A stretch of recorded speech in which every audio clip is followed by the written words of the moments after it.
Hello, my dear viewers, learners, and others. Assalamu alaikum. Hello, viewers. Lakho korun. I am feeling nervous. She is smelling the scent of a rose. He is tasting the American food. We are hearing a piece of music. John is seeing a bird.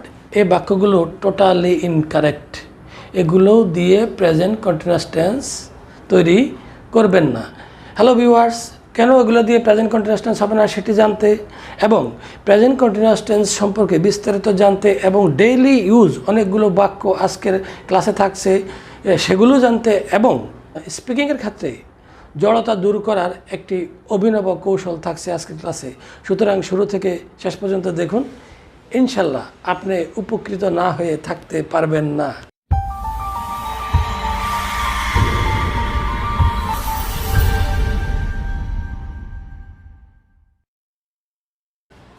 Hello viewers, welcome again to my class.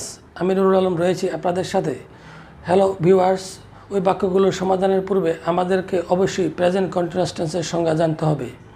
Present continuous tense বলতে আমরা ভার্বের সেই অবস্থাকে বুঝি বা সেই সময়কে বুঝি যে সময়ে কোনো কাজ চলছে বা হচ্ছে, হইতেছে বা চলতেছে এমন বোঝায়, তাকে প্রেজেন্ট কন্টিনিউয়াস টেন্স বলে।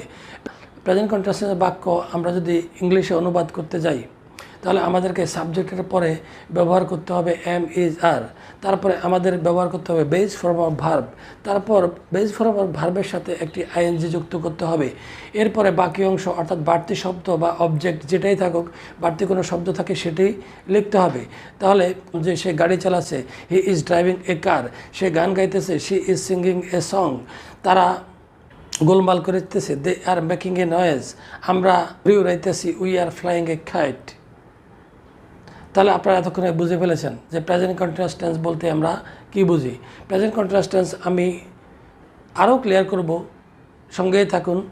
এখন ভিউয়ার্স, আমরা যে 5টি বাক্য নিয়ে কথা বলেছি সেটি হলো, আমাদের এই বাক্যগুলোতে দেখুন ভার্ব রয়েছে feel, smell, taste, hear, see. এই ভার্বগুলোকে বলা হয় ভার্ব অফ পারসেপশন। পারসেপশন বলতে বোঝায় পারসিভ। পারসিভ মানে হলো সেন্সের মাধ্যমে কোনো কিছু উপলব্ধি করা। যেমন আমরা যদি বলি যে ফিল, তাহলে কি ফিল মানে অনুভব করা। আমরা যদি বলি স্মেল, গন্ধ নেওয়া, এটা আমরা নাকের মাধ্যমে অনুভব করি। টেস্ট আমরা জিভের মাধ্যমে অনুভব করি। হিয়ার তাও আমরা কী করি, শুনি অর্থাৎ ফিল করি। যেগুলোকে বলা হয় ভার্ব অফ পারসেপশন বা নন অ্যাকশন ভার্ব। এই নন অ্যাকশন ভার্বগুলো যখন আমরা বাক্যের মধ্যে ব্যবহার করব তখন আমরা অবশ্যই এগুলোকে প্রেজেন্ট কন্টিনিউয়াস টেন্স করব না, এগুলোকে আমরা করব প্রেজেন্ট ইনডেফিনিট টেন্স। কারেক্ট হবে I feel nervous, I am feeling nervous হবে না। সে একটি ফুলের ঘ্রাণ দিচ্ছে, এটা হবে না। বাংলায় বলতে পারবো, কিন্তু ইংলিশে আমাদের বলতে হবে she smells the scent of a rose, he tastes the American food, he hears a piece of music, John sees a bird, John একটি পাখি দেখে। হ্যালো ভিউয়ার্স, প্রেজেন্ট কন্টিনিউয়াস টেন্সকে আমরা কয়েকটি এক্সাম্পলের মাধ্যমে বিস্তারিত ব্যাখ্যা করি। যেমন ধরুন, সে একটি গাড়ি চালাচ্ছে, হি ইজ ড্রাইভিং এ কার। তারপর বললাম যে ছেলেটি দৌড়াচ্ছে, দি বয় ইজ রানিং। তারপর বললাম যে তারা একটি কাজ শুরু করিতেছে, দে আর বিগিনিং এ ওয়ার্ক। মেয়েটি গান গাইতেছে, the girl is singing a song. মেয়েরা গান গাইতেছে, the girls are singing a song. তারা ঘুড়ি উড়াইতেছে, দে আর ফ্লাইং এ কাইট। তারপর আমরা ইংরেজি শিখেতেছি, উই আর লার্নিং ইংলিশ। তুমি ইংরেজিতে কথা বলিতেছ, you are speaking in English. জেলেরা মাছ ধরিতেছে, the fisherman are catching fish. আমি পানি পান করিতেছি, আই এম ড্রিঙ্কিং ওয়াটার। তাহলে আপনারা এই কয়টি ভার্ব দিয়ে উদাহরণগুলো লক্ষ্য করেছেন। হ্যালো ভিউয়ার্স, আমরা যখন ইংরেজিতে কথা বলি সাধারণত আমরা 7টি প্রনাউন ব্যবহার করে থাকি। সেই 7টি প্রনাউন হলো আই, উই, ইউ, দেই, হি, শি, ইট, এই 7টি প্রনাউন। এখন ভিউয়ার্স, আমরা আমাদের জড়তা দূর করার জন্য একটি কৌশল ব্যবহার করব। সেটি হলো এদের মাধ্যমে আমরা এখান থেকে একটি ভার্ব নিয়ে কথা বলবো। যেমন আমি একটি কথা বলছি যে I am learning English, we are learning English, you are learning English, they are learning English. তারপরে যখন আমরা এখানে ব্যবহার করব তখন আমরা বলবো হি ইজ, অর্থাৎ হলো হি, শি, ইট, এর সাথে ইজ বসে। কারণ এগুলো third person singular number. He is learning English, she is learning English. Hello viewers, আপনারা আমার সাথে প্র্যাকটিস করতে পারেন, তাহলে আপনাদেরও জড়তা দূর হয়ে যাবে। যেমন ধরুন, I am writing a letter, we are writing a letter, they are writing a letter, she is writing a letter, he is writing a letter. এবার এখান থেকে একটা নেই যে boys are writing a letter, girls are writing a letter, students are writing a letter. A boy is writing a letter, a girl is writing a letter, a student is writing a letter. আমরা এভাবে অসংখ্য বাক্য তৈরি করতে পারি। যেমন আমি আরও একটা রিক্যাপ দেখাই। I am speaking English, we are speaking in English, they are speaking English, boys are speaking English, girls are speaking in English, students are speaking English, he is speaking in English, she is speaking English। তাহলে আমরা এভাবে যদি বাক্য তৈরি করি তাহলে আমাদের জড়তা দূর হয়ে যাবে। We are learning English, you are learning English, they are learning English, he is learning English, she is learning English। It দিয়ে it's raining, it's happening, a boy is learning English, a girl is learning English। অর্থাৎ আমরা শর্টে এইভাবে বলবো। আরেকটা দেখাই, I am writing a letter, we are writing a letter, you are writing a letter, they are writing a letter, he is writing a letter, she is writing a letter। তাহলে viewer, আপনারা তাহলে ব্যাপারটি clear হয়েছেন। Hello viewers, আমরা যখন ভার্বের সাথে ING ব্যবহার করব তখন আমাদের কতগুলো জিনিস খেয়াল রাখতে হবে।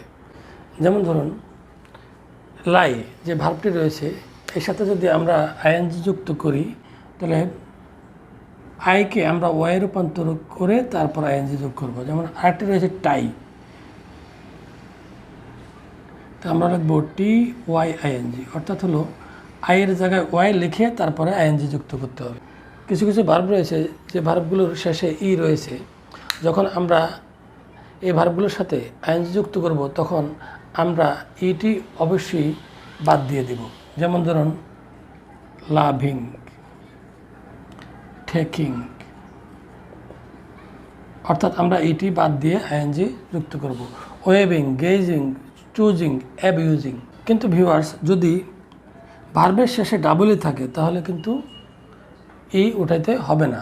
যেমন ধরেন অ্যাগ্রিং। তাহলে ক্লিয়ার? আরও কিছু ভার্ব রয়েছে যে ভার্বগুলোর সাথে যখন আমরা আইএনজি যুক্ত করব তখন শেষের লেটারটি ডাবল হবে। যেমন গেট, আমরা গেটের সাথে আইএনজি যুক্ত করলে এখানে ডাবলটি হয়ে যাবে। তারপর স্যাট, স্যাটিং। যেমন আরেকটি দেখা সুইম, সুইমের সাথে আমরা যদি আইএনজি যুক্ত করি তাহলে ডাবল হয়ে যাবে। এটা হওয়ার কারণ হলো শেষে যে কনসোনেন্টটি রয়েছে তার পূর্বে একটি ভাওয়েল রয়েছে। এভাবে যদি কনসোনেন্টের পূর্বে ভাওয়েল থাকে তখন শেষের কনসোনেন্টটি ডাবল হয়। তাহলে ভিউয়ার্স, আমরা আইএনজি যুক্ত করার সময় অবশ্যই খেয়াল রাখবো। যেমন কাটিং, পুটিং, এগুলো সব কাটিং, পুটিং ডাবলটি হবে। স্পিনিং, হিটিং, শার্টিং, উইনিং, এগুলো ডাবল এন হবে, অর্থাৎ শেষে যেটা থাকবে সেটা ডাবল হবে। এটা কিন্তু আমরা অবশ্যই খেয়াল রাখবো। ভবিষ্যৎকালকেও আমরা প্রেজেন্ট কন্টিনিউয়াস টেন্সে করতে পারি। যেমন ধরেন, আমি বললাম যে সে আগামীকাল আসছে, হি ইজ কামিং টুমোরো। সে আগামী বছর এসএসসি পরীক্ষা দিচ্ছে, he is appearing at the SSC examination next year. তাহলে ভিউয়ার্স, আর আমরা যদি এই প্রেজেন্ট কন্টিনিউয়াস টেন্সের বাক্যগুলোকে নেগেটিভ এবং ইন্টারগেটিভ করতে যাই তাহলে সেটা আমরা সহজেই পারবো। কারণ এখানে বি ভার্বের সাথে অর্থাৎ অ্যামেজারের সাথে যদি আমরা একটা নট যুক্ত করি তাহলে এটি নেগেটিভ হয়ে যাবে। যেমন he is going to school, he is not going to school. She is singing a song, she is not singing a song. They are making a noise, they are not making a noise. তেমনি interrogative করতে গেলে আমরা করবো হলো she is singing a song, অর্থাৎ ইজটাকে আমরা আগে বলবো, is she singing a song. তারপরে they are making a noise আমরা বলবো আর দে মেকিং এ নয়েজ, অর্থাৎ আরটা আমরা আগে বলবো। I am having a chat, তাহলে এটা হবে am I having a chat. তাহলে আমরা এটাকে সহজেই ইন্টারগেটিভ এবং নেগেটিভ করতে পারি। তো ভিউয়ার্স, তো আজকের ক্লাসে পর্যন্তই। আশা করি আপনাদের ভালো লেগেছে। আর ভালো লাগলে অবশ্যই একটি লাইক দিবেন এবং আমার চ্যানেলটি সাবস্ক্রাইব করবেন। এই বলে আজকের ক্লাস এখানেই শেষ করছি, আগামী ক্লাস দেখার আমন্ত্রণ জানিয়ে।